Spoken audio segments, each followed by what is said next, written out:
네, 성도 여러분, 반갑습니다. 오늘 거룩하신 주님께서 부활하신 주일날 이렇게 영상으로 함께 예배 드리게 된 것을 하나님께 감사드립니다.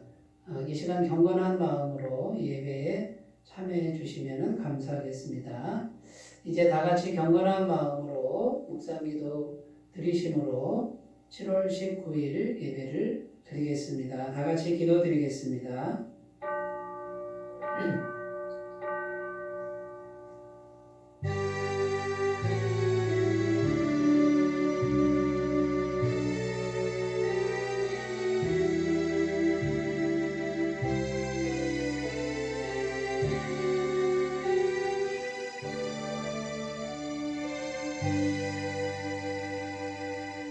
만군의 여호와여, 주의 장막이 어찌 그리 사랑스러운지요.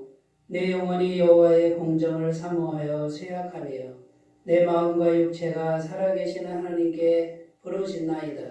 나의 왕 나의 하나님 만군의 여호와여, 주의 제단에서 참새도 채집을 얻고 제비도 새끼들 보금자리를 얻었나이다. 주의 집에 사는 자들은 복이 있나니 그들이 항상 주를 찬송하리이다. 아멘. 사랑이 많으신 하나님 아버지, 저희를 존귀한 하나님의 자녀로 불러주시고 생명의 말씀을 따르며 복 있는 자의 길을 걷게 하시니 참으로 감사를 드립니다. 이 세상을 살아갈 때 저희는 슬픈 일을 많이 만나며 혼자의 힘으로 감당할 수 없는 인생에 무거운 짐을 질 때도 있습니다. 그럴 때마다 하나님께서는 저희의 손을 잡아 실족하지 않게 하시고 승리의 길로 인도하여 주셨나이다. 오늘은 그 크신 은혜를 잊지 않고 성전에 올라와 하나님께 감사의 예배를 올려드립니다. 이 예배를 기쁘게 흠양하시고 변함없는 사랑과 은총으로 저희를 인도하여 주시옵소서. 예수님의 이름으로 기원하옵나이다. 아멘. 다 같이 찬송가 25장 함께 부르겠습니다.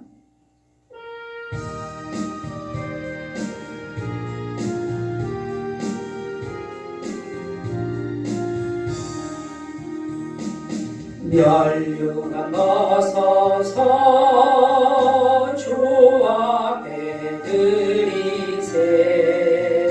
저 천사 기쁜 노래가 온 땅에 퍼지네. 예호라 깨어서 주 찬송하여라. 온 백성 죄를 속하신 만왕의 왕일세. 멸류관 벗어서 주 앞에 드리세. 그 손과 몸의 상처가 영광 빛나네. 하늘의 전사도 그 영광 보고서 고난의 신비 알고자 늘 흠모하노라. 멸류관 벗어서 주 앞에 드리세. 온 세상 전쟁 그치고 천평화 오겠네. 주 보좌 앞에서 온 백성 엎드려 그 한량없는 영광을 늘 찬송합니다.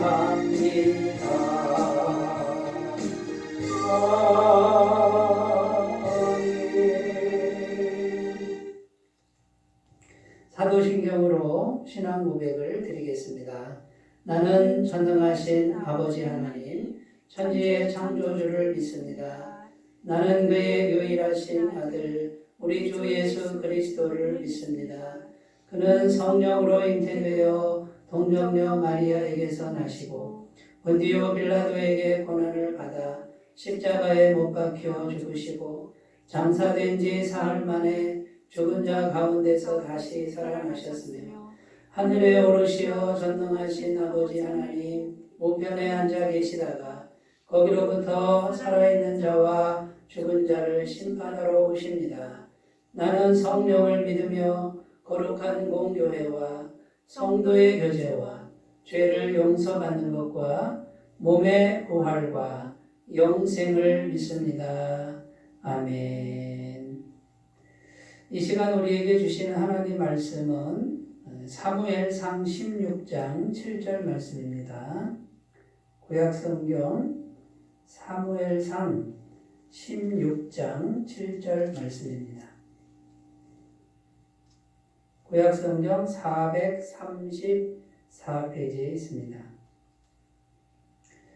하나님 말씀을 제가 봉독해 드리겠습니다. 여호와께서 사무엘에게 이르시되 그의 용모와 키를 보지 말라. 내가 이미 그를 버려놓으라. 내가 보는 것은 사람과 같지 아니하니 사람은 외모를 보거니와 나 여호와는 중심을 보느니라 하시더라. 아멘. 오늘도 주님의 생명의 말씀으로 살아계신 하나님을 만나시는 귀한 예배가 되시길 바라겠습니다. 오늘 말씀의 제목은 중심을 드리는 신앙, 중심을 드리는 신앙이라는 제목으로 함께 은혜를 나누고자 합니다. 가끔 TV에 정말 맛있는 음식점에 대한 소개가 나오는 경우가 있습니다. 소위 말하는 대박난 맛집이라고 할 수 있죠. 어떻게 해서 이렇게 맛있는 음식을 만들어낼까? 그래서 사람들이 어떻게 해서 이렇게 전국적으로 이 음식점에 올까라고 하는 그런 궁금증을 자아내게 만듭니다.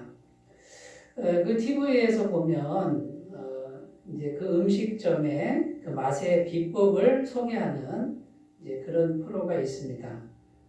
예산에 가면은요, 우리나라 충청남도 예산에 가면 정말 갈비가 맛있는 갈비집이 이렇게 소개가 되는 그런 프로그램이 있었습니다. 그래서 그 맛의 비법을 설명을 하는데 그 집은 갈비 맛을 내는데요. 먼저 그 무라고 하는 거 있잖아요. 야채. 무를 숯불에다가 이렇게 구워가지고요. 그 무를 아주 곱게 간다고 합니다. 그 무를 숯불에 구우면 매운기가 덜해지고 단맛이 더 강해진다고 합니다. 그것을 갈아서 이제 그 가루를 만들고 그 다음에 곶감 삶은 물이 있습니다. 곶감 삶은 물을 달여가지고요. 그걸 또 곱게 갈아가지고 그 무를 갈은 것과 함께 이제 무명천에 걸러서 그 물을 또 간장에 섞어가지고 그걸 달여가지고 갈비의 양념을 만든다는 것이죠. 그래서 그렇게 해서 고기를 재워서 10일간 저온 숙성해서 그 이제 갈비를 판다고 합니다. 그러면 그렇게 맛있는 갈비가 된다라고 하는 그런 내용을 방송하는 것을 본 적이 있습니다. 겉으로는 그냥 갈비인데요. 그 갈비에 보이지 않지만 곱게 갈아져서 이렇게 녹아든 것이 있습니다. 그 녹아든 것이 맛을 내는 거죠. 그 맛있는 맛을 내는데 그 맛이 전국으로부터 사람을 이렇게 이끄는 그런 능력이 됩니다. 그 다음에 소개된 집은 빵집인데요. 제과점인데 이 집도 정말 대박난 빵집인데 차이가 뭐냐면 다른 빵집은 한 3일만 지나면 수분이 다 빠져서 수분기가 없고 푸석푸석하고 이런 맛을 내는데 이 집 빵은 일주일이 지나도 수분이 그대로 남아있는다는 거예요. 그래서 언제나 맛이 촉촉하고 갓 쪄낸 빵처럼 그렇게 느껴진다는 것이죠. 그래서 그 비법이 뭔가 알아봤더니 우뭇가사리라고요. 바닷가에 있는 식물인데 그 우뭇가사리를 곱게 갈아서 밀가루 반죽할 때 넣는다는 것이죠. 이 우뭇가사리의 끈적끈적한 그 기운이 수분이 날아가는 것을 막아준다라는 거예요. 여러분, 우뭇가사리는 보이지 않습니다. 밀가루 반죽만 보입니다. 그러나 그 반죽 안에 녹아 들어가 있습니다. 그 속에 깊이 녹아 들어가서 그것이 맛을 내고 수분을 잡아주는 작용을 하고 있는 것이죠. 여러분, 우리 신앙의 능력도 마찬가지입니다. 신앙이라고 하는 것은 우리 마음 중심에 무엇이 녹아들어 있는가, 이것이 신앙의 능력과 또 신앙의 맛을 낸다라는 것이죠. 여러분, 우리 마음 중심에 살아계신 하나님을 잘 녹아들게 해서 하나님을 모시고 있다 그러면 우리의 인생은 하나님께서 주시는 놀라운 은혜의 맛을 낼 것입니다. 하나님의 능력의 맛을 낼 것입니다. 하나님의 성품의 맛을 낼 것입니다. 여러분, 그러므로 눈에 보이지 않으나 우리 신앙의 마음 중심에 하나님이란 분이 잘 녹아들도록 하는 것이 신앙의 비밀인 줄로 믿습니다. 어떤 분들 마음속에는 욕심이 녹아들어 있는 분들이 있을 수 있습니다. 그러면 어떻게 될까요? 욕심의 맛이 느껴지겠죠? 욕심을 너무 부리면 사람이 추해지잖아요. 이제 그런 맛을 내겠죠. 어떤 분들은 평강의 마음 중심에 있을 수 있습니다. 그러면 이분은 가까이 가면 평강의 맛이 나오겠지요. 여러분, 그러니까 우리 마음 중심에 무엇이 잘 녹아들어 있는가, 이것이 우리 신앙의 맛을 결정합니다. 오늘 본문 말씀의 내용은 사무엘 선지자가 이새라고 하는 다윗 왕의 아버지 집입니다. 그 이새라고 하는 사람의 집에 가서 이제 기름을 붓는 내용인데 하나님께서 사무엘 선지자에게 명령하셨습니다. 이새의 아들들 중에 이스라엘 왕이 될 사람이 있다. 거기에 가서 내가 지목하는 사람에게 기름을 부어라. 누군지는 정확히 모릅니다. 그런데 그 집 아들들 중에 이스라엘 왕이 있다라는 음성을 듣고 이새의 집에 찾아갔습니다. 그런데 이새의 아들 중에 장남인 엘리압이라는 사람이 제일 먼저 사무엘 앞으로 나와왔습니다. 이 사무엘이 육신의 눈으로 보니까 키도 크고 잘생겼습니다. 그래서 속으로 생각합니다. 하나님께서 지목한 사람이구나 라고 속으로 생각하는데 기름을 부으려고 딱 하는데 하나님의 음성이 들립니다. 그 음성이 오늘 우리가 읽은 성경 말씀입니다. 다시 한번 읽어보겠습니다. 여호와께서 사무엘에게 이르시되 그의 용모와 키를 보지 말라. 내가 이미 그를 버렸노라. 내가 보는 것은 사람과 같지 아니하니 사람은 외모를 보거니와 나 여호와는 중심을 보느니라 하시더라. 사무엘 선지자가 깜짝 놀란 거죠. 육신의 눈으로는 키도 크고 잘생겨서 정말 이스라엘 왕감이라고 생각하는데 하나님은 이렇게 말씀하시는 거예요. 그 용모와 신장을 보지 말라. 사람은 외모를 보지만 나 여호와는 중심을 보느니라. 그 중심을 보니까 엘리압은 아니다. 내가 이미 그를 버렸노라. 이렇게 말씀하시는 거예요. 그런데 그 이새의 아들이 8명이 있었다 그러는데 7명이 다 지나가도 여호와 하나님께서 그 아들은 아니라고 말씀하셨습니다. 막내 아들이 다윗인데 그 막내는 지금 저 들판에 나가서 양을 치고 있다는 거예요. 사무엘 선지자는 그 아이가 올 때까지 나는 식사하지 않겠다 하고 기다립니다. 그런데 막내 다윗이 이제 그 집에 도착했을 때 보니까 육신의 눈으로는 어린아이고 소년이고 등치도 작아 보이고 또 집안에서 제일 막내니까 누가 알아주겠습니까? 또 양들이나 돌보는 일을 한 사람인데 사무엘 선지자가 기름을 부으려고 딱 하니까 하나님이 이렇게 말씀하시는 거예요. 이 사람이 왕이 될 것이다. 이렇게 말씀하셨다라는 것이죠. 여러분, 사람의 눈으로, 인간적 눈으로는 다윗은 정말 왕이 될 것 같지 않는 그런 모습입니다.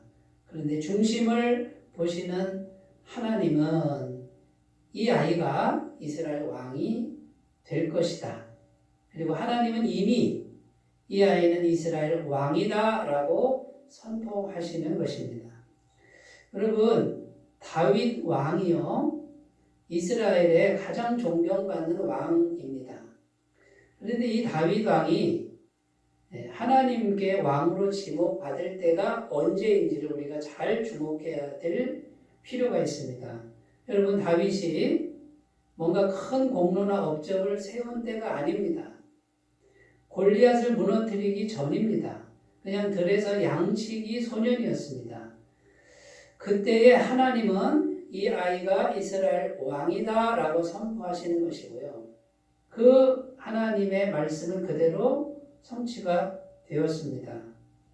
여러분, 우리 사람들은 공로나 업적이 있을 때 그 사람을 인정하기가 쉽습니다. 그런데 하나님은 공로나 업적이 없는데도 그 중심을 보시고 이스라엘 왕이라 하고 기름을 부으셨습니다. 여러분, 그러므로 우리가 우리 마음 중심을 어떻게 가꾸느냐? 우리 마음 중심을 다윗처럼 가꿀 수만 있다면 우리는 하나님으로부터 동일한 말씀을 들을 것입니다. 너는 왕이다. 이렇게 말씀하실 것입니다. 여러분, 그러면 한마디로 요약해서 하나님이 왕이라고 지목하는 사람은 어떤 사람입니까? 마음 중심에 하나님 한 분만 왕으로 모신 사람이 하나님 보시기에 왕인 것이고 이 세상에서도 왕 같은 권세를 허락하시는 것을 꼭 믿으시기를 바라겠습니다. 자, 그러면 우리가 다윗의 마음을 우리가 한번 들여다봐야 되는데요. 이 양치기 소년 다윗의 중심은 어떤 중심이었길래 하나님이 왕으로 지목하셨을까요? 첫 번째는요, 작은 일에도 하나님만 의지하는 마음이 녹아들어 있었다는 거예요. 하나님만 의지하는 마음이 녹아든 중심이었다라는 것입니다. 여러분, 사무엘상 17장 37절에 이렇게 기록합니다. 여호와께서 나를 사자의 발톱과 곰의 발톱에서도 건져내셨은즉 나를 이 블레셋 사람의 손에서도 건져내시리이다. 소년 다윗이 골리앗과의 1대1 싸움을 앞두고 사울 왕에게 한 고백입니다. 내가 양을 칠 때 사자를 만나기도 하고 곰을 만나기도 했습니다.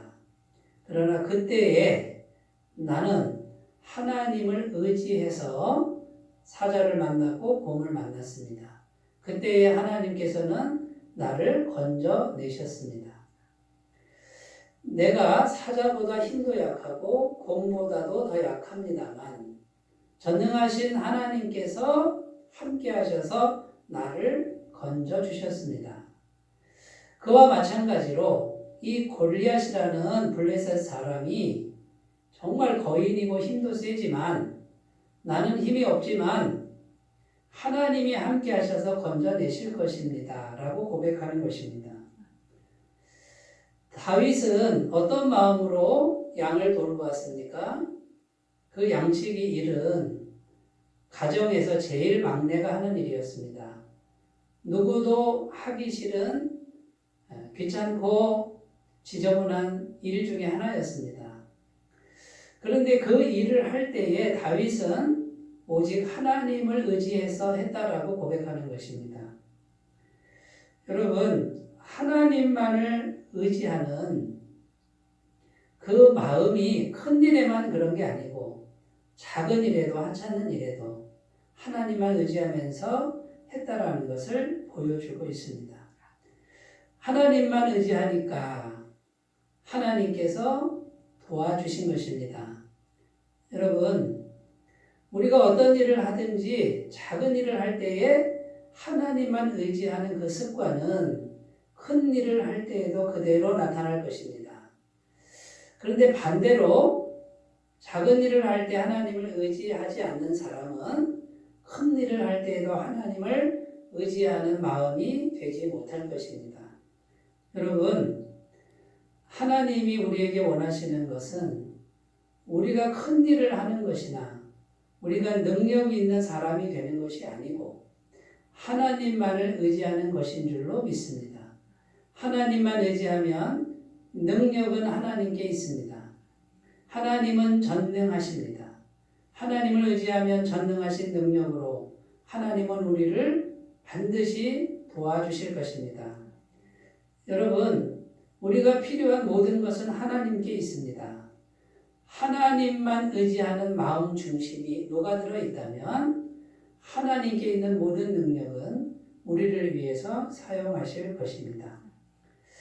여러분, 마태복음 25장에 가면 달란트 비유가 나오는데 주인이 달란트를 주고 타국에 갔다가 돌아와서 이제 계산을 해보니까 5달란트 준 사람은 5달란트를 남기고 2달란트 준 하인은 2달란트를 남겼습니다.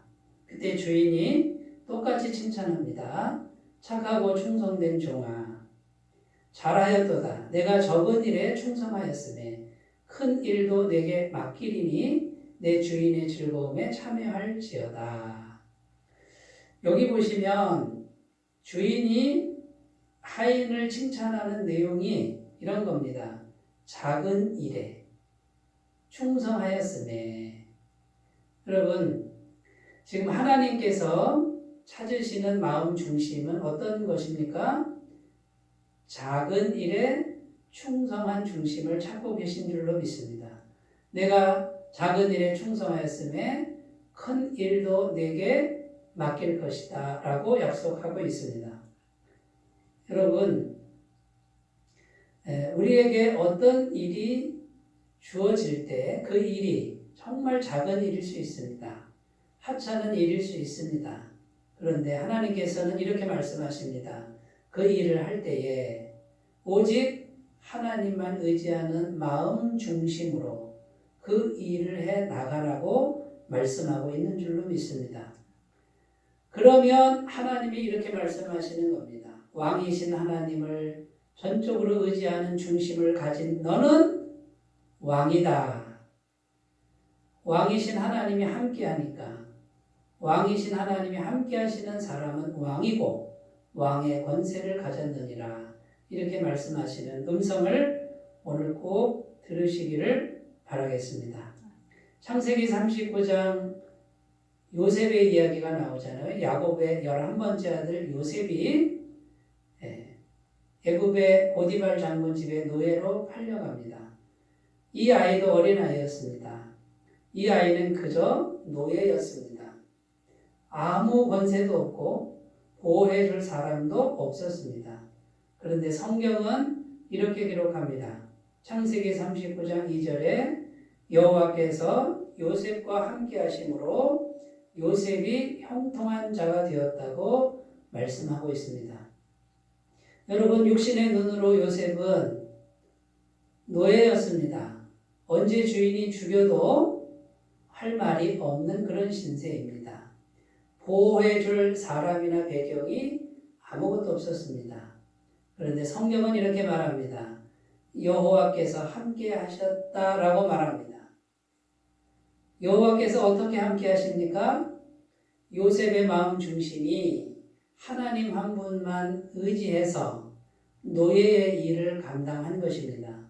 그때 하나님은 너는 하나님과 함께하고 있으니 너는 노예이지만 형통한 자다라고 증언하는 줄로 믿습니다. 여러분, 하나님을 우리 마음 중심에 전적으로 모시는 이런 것은 하루아침에 길러지지 않습니다. 여러분, 아무리 작은 일을 할지라도 마음 중심에 먼저 하나님만 의지하는 습관을 날마다 길러가시기를 바라겠습니다.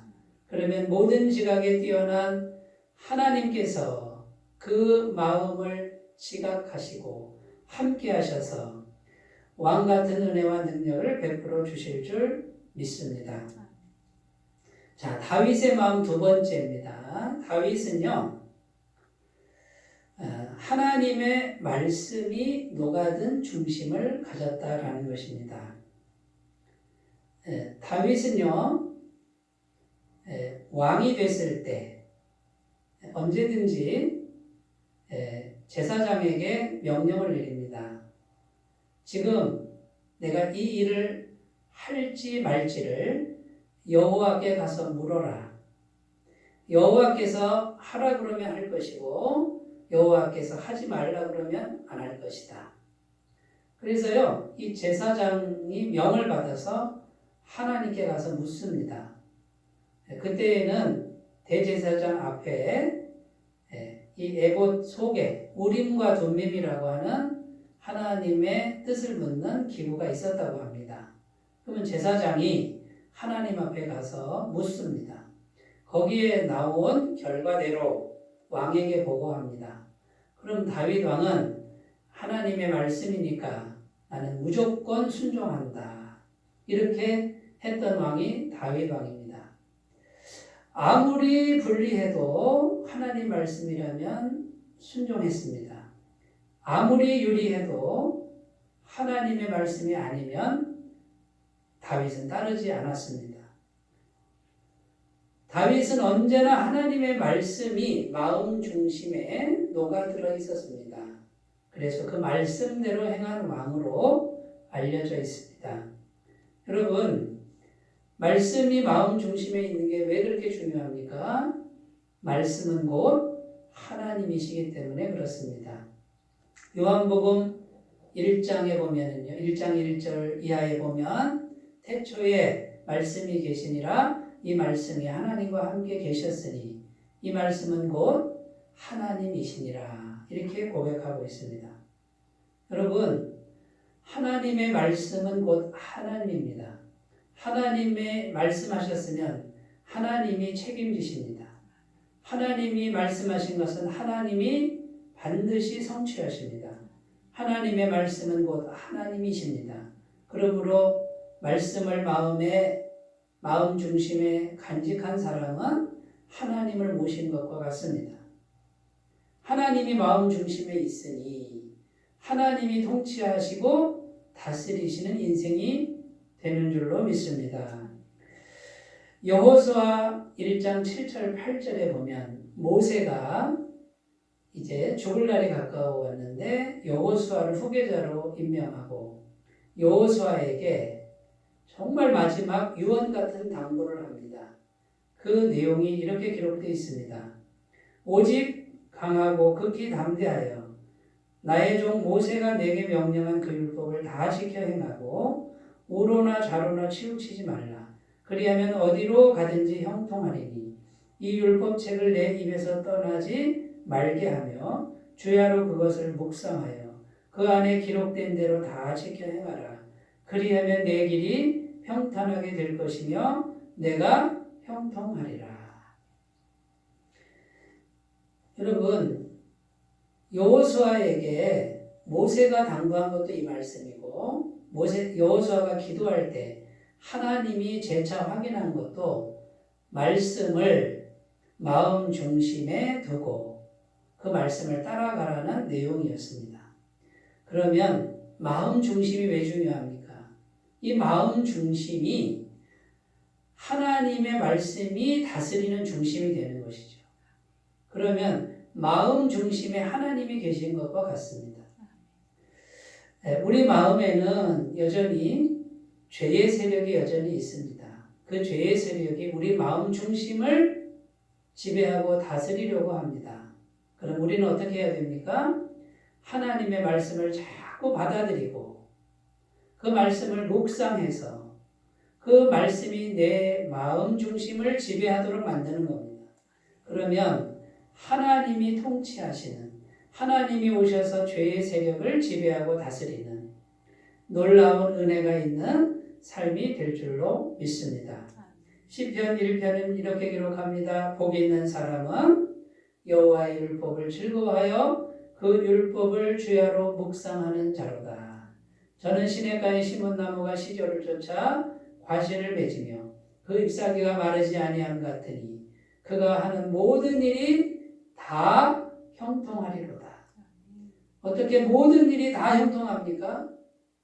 사람이 어떻게 다 형통할 수 있습니까? 여러분, 하나님이 말씀으로 내 안에 계시면 하나님이 계신 것과 같으니 모든 일이 다 형통할 줄로 믿습니다. 하나님이 하시는데, 나와 함께 하시는데 어떤 세력이 막겠습니까?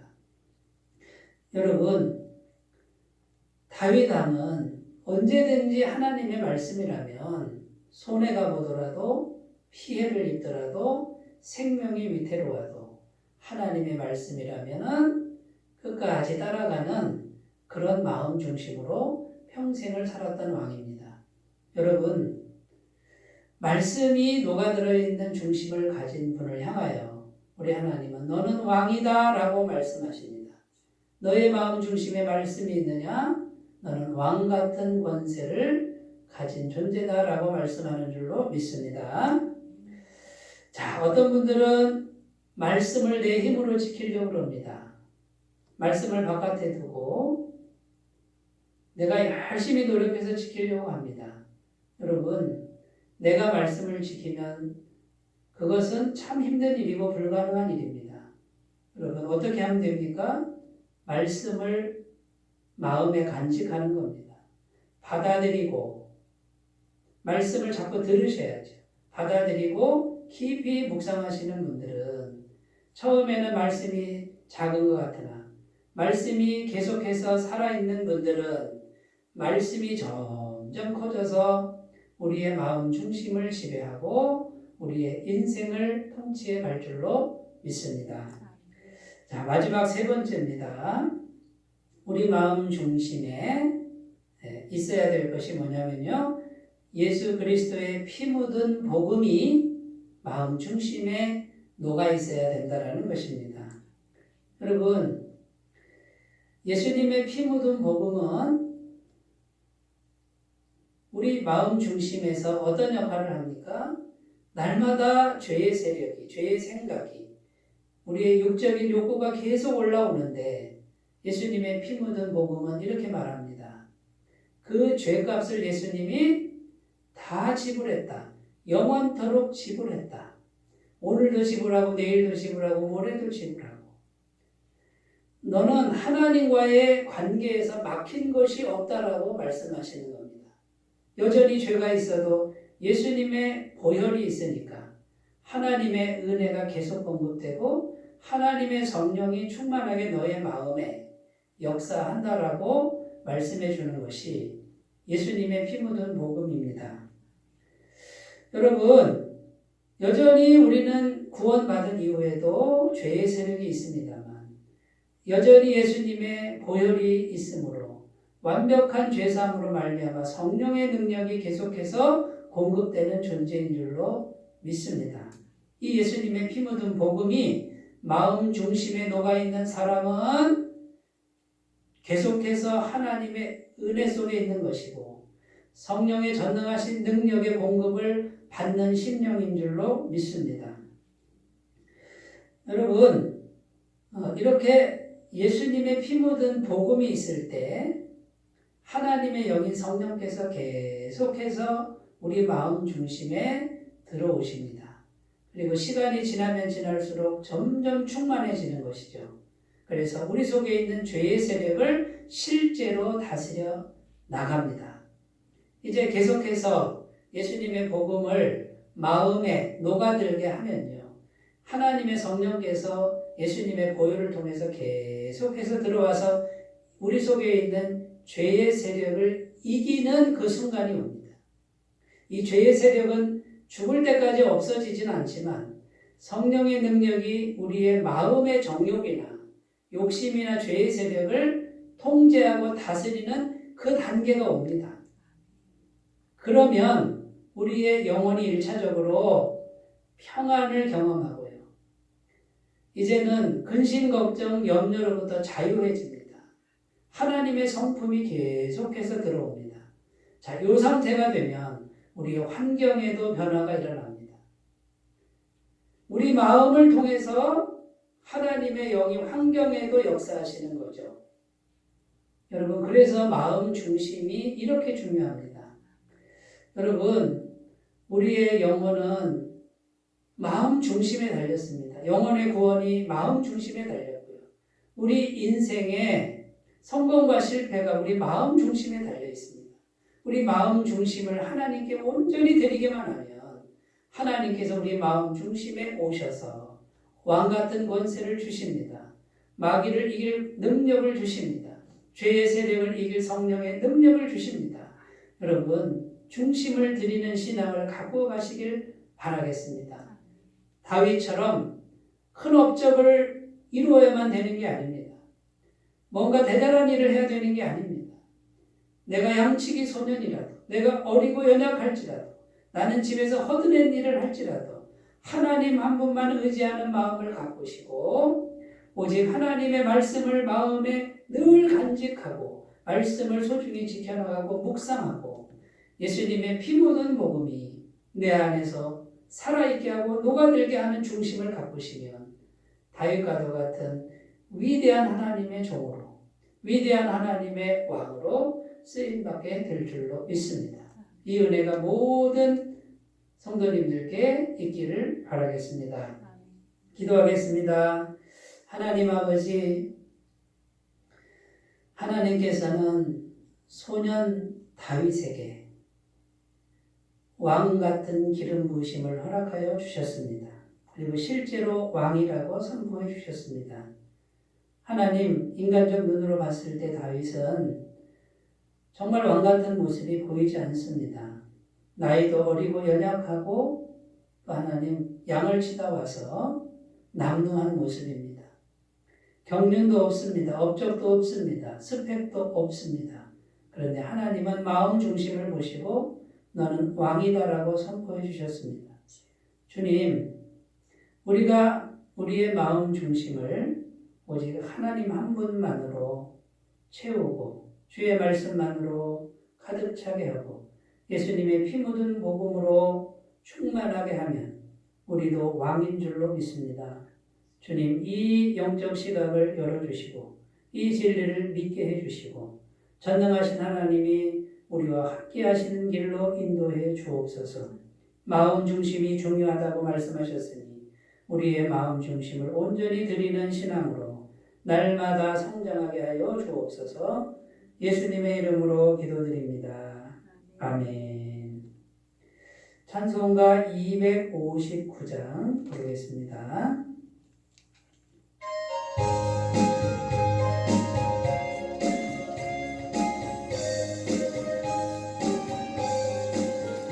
예수 십자가에 흘린 피로써 그대는 씻겨 있는가. 더러운 죄 이게 하는 능력을 그대는 참 의지하는가. 예수의 보혈로 그대는 씻겨 있는가. 마음속에 여러 가지 죄악이 깨끗이 씻겨 있는가. 주 예수와 만나는 오늘 함께 그대는 행동을 하는가. 아무 때나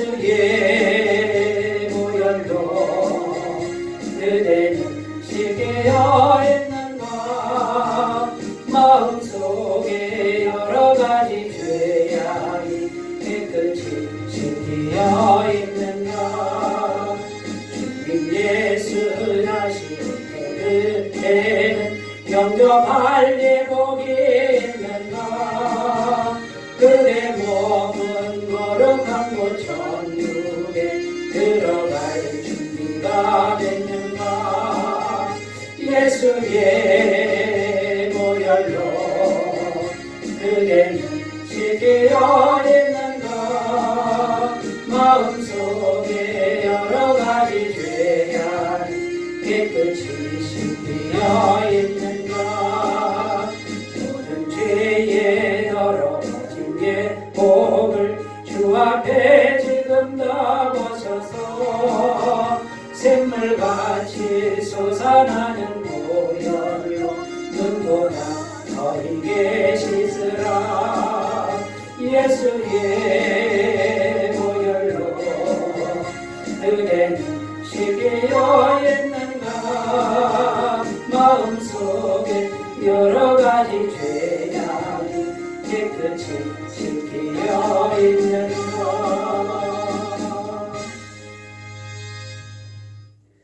교회 광고를 드리겠습니다. 코로나19로 인하여 각 가정에서 예배를 드리시는 성도님들께 다윗에게 허락하신 왕같은 은혜가 가정과 심령에 충만하시길 기도드립니다. 코로나19로 인하여 별도의 안내가 있을 때까지 예배는 각 가정에서 영상으로 드리시기를 바라겠습니다. 복음사경의 광고입니다. 오늘 저녁 7시에 복음사경의 영상을 드림이재단 유튜브 채널에 올려드릴 예정입니다. 많은 시청 바라고요. 복음전도에 활용해 주시기를 바라겠습니다. 이번에 1강은 김명현 박사님, 2강, 3강은 최종목 목사, 4강은 박한길 박사님 강의를 해 주시겠습니다. 헌금은 본당 뒤편에 있는 헌금함이나 대전 한소망교회 계좌로 헌금해 주시면 감사하겠습니다. 이제 찬송가 450장 부르시고 축도로 예배를 마치겠습니다.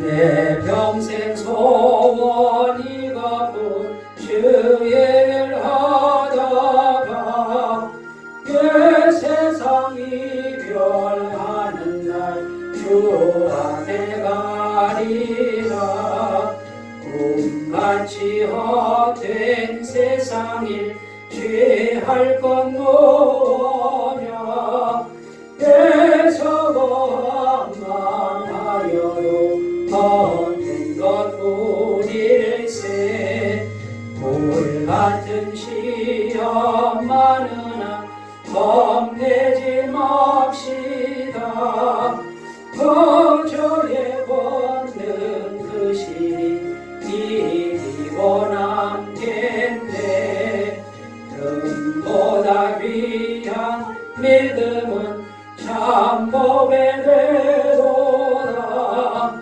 대진리 믿는 사람들 다 복을 받겠네 살같이 바른 광음을 주위에 얹히세 온 눈과 마음을 바치고 힘써서 일하세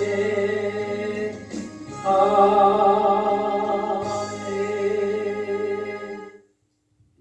이제는 우리 주 예수 그리스도의 은혜와 하나님 아버지의 무한하시고 영원하신 사랑하심과 성령님의 감화 감동 교통 역사하심과 오직 하나님의 은혜를 우리에게 실제로 주시는 성령님의 은혜가 오직 마음 중심을 하나님께로 만들기로 결단하는 주의 모든 백성들 위해 영원토록 함께 하시기를 축원하옵나이다. 아멘.